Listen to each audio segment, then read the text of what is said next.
Questions are swirling about two possibly connected terror attacks in the US on New Year's Day. Why did the FBI initially say New Orleans wasn't a terrorist attack? This is not a terrorist event. Despite admitting IEDs were used. Improvised explosive devices that was found. Hours after confirming that the truck used in the attack was literally flying an ISIS flag, and knowing that the culprit had posted videos confirming that he was inspired by ISIS. The FBI has reported to me that mere hours before the attack, he posted videos on social media indicating that he was inspired by ISIS. Why was their first instinct to lie about it not being a terror attack when it was clearly a terror attack? This is not a terrorist event. FBI, it wasn't a terror act. Everyone, what happened to the bollards installed in 2017 that were supposed to prevent this very kind of attack? Mechanical barriers that would prevent vehicles from approaching Bourbon Street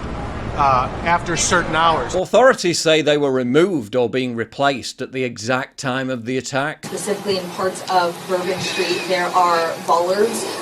We're hearing that some of those may have been down because of repairs. Well, let me tell you, yeah, one, I'm going to let the mayor answer. I want you to know that's one of the first things I thought of this morning when the mayor called me, okay? And I will tell you that whatever the problem was is going to be solved. Bit late now, isn't it? One eyewitness told CNN the bollards had been replaced by something totally ineffectual. Those barricades were not on, period. They had the flimsy orange ones that you could just push over with your finger. We actually thought it was kind of odd because usually when you get to Bourbon Street, you can turn your back to Canal and not worry about anything. You can just walk the street, especially on New Year's, and there were still vehicles coming after 8 p.m.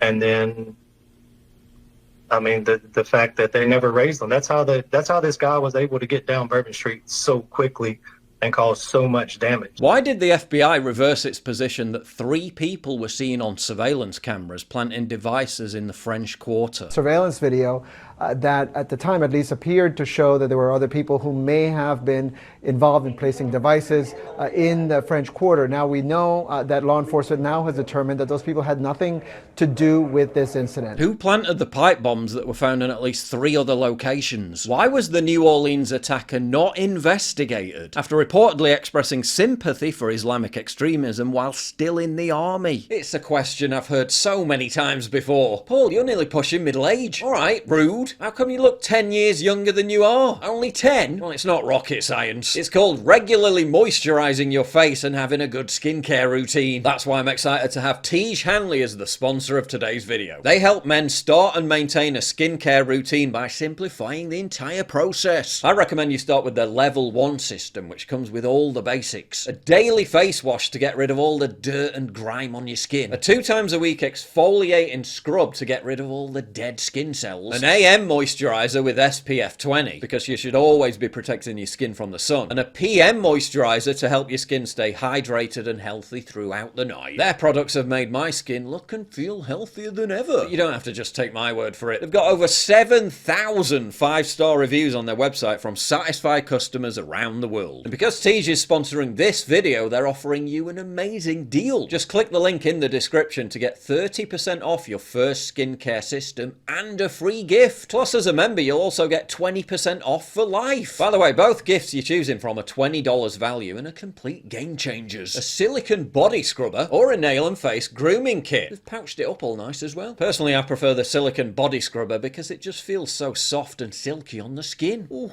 not gonna lie, that does feel nice. So don't wait any longer. Click the link in the description box down below to start your skincare journey today. Why did the Trump hotel attacker use a Cybertruck when that was one of the worst possible choices? It looks like the exterior of that truck is completely intact as it sits there.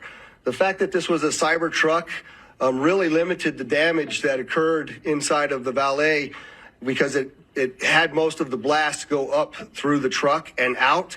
In fact, if you look on that video, you'll see that the front glass doors at the Trump hotel were not even broken by that blast. Was he trying to send a message to Elon Musk? I mean, come on, a Tesla Cybertruck right outside the Trump Hotel. It's not a very hard connection to make, is it? Like the connection between a car exploding and explosives being planted inside it. One that the AP apparently struggled with. The truck in New Orleans apparently acted alone too. Were the two attacks linked? Both alleged culprits had a military background, and according to some reports served at the same army base. What significance can we draw from him apparently being heavily interested in the Ukraine-Russia war? Just like this guy was. The attacks overlapped in their timing, and both of them used the same car-sharing app to rent the vehicles used in the attacks. But they're also going to start looking at all these chats and these like Discord and Telegram groups.